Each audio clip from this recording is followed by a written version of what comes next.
If James Madison gives us the structural blueprint and Jesus gives us the moral one, I see the concept of true servant leadership can't survive in the actual messy reality of local county politics today.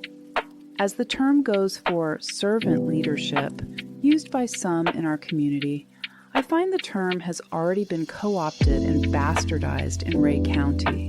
It's hard to be the WWJD type in the face of utter hypocrisy of elected servants or those who claim the name of God to secure an elected office. It is incredibly infuriating when people seeking power hijack the language of virtue to cover up their own vice.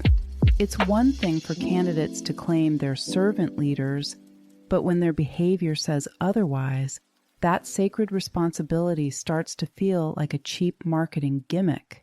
It is completely valid to feel exhausted by that.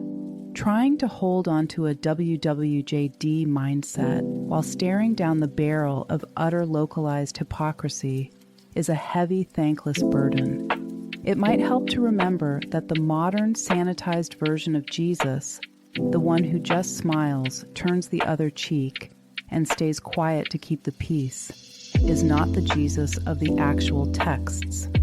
The compassion Christ had was for the people. The anger he had was for the leaders. Jesus was endlessly patient with ordinary and broken people.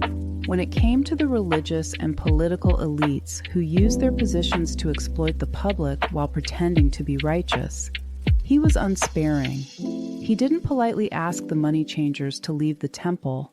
He braided a whip out of cords and flipped their tables because they were using a place of sanctuary to run a financial scam. He stood in public and called the leaders of his day whitewashed tombs, respectable on the outside, but full of decay and corruption on the inside. He publicly warned the crowds to watch out for leaders who devour widows' houses while making a show of their lengthy, pious prayers. Exposing the dark is a form of service when officials adulterate the concept of being a public servant. Fighting back against that dark is a moral act. Refusing to let lies stand and forcing elected officials to actually answer to the people they claim to serve, that is not contrary to the way of Jesus. It is a direct continuation of his refusal to let hypocrites operate in the dark. Turning the other cheek was his instruction for dealing with personal insults, not a command to silently tolerate systemic injustice or the abuse of authority. When the people who are supposed to be protecting the community are the ones twisting the truth, standing up and loudly saying, "This is a lie," is one of the most honest ways to love your neighbor and put corruption in its place. Only Sadducees, Pharisees, and dictators cast aspersions onto the people.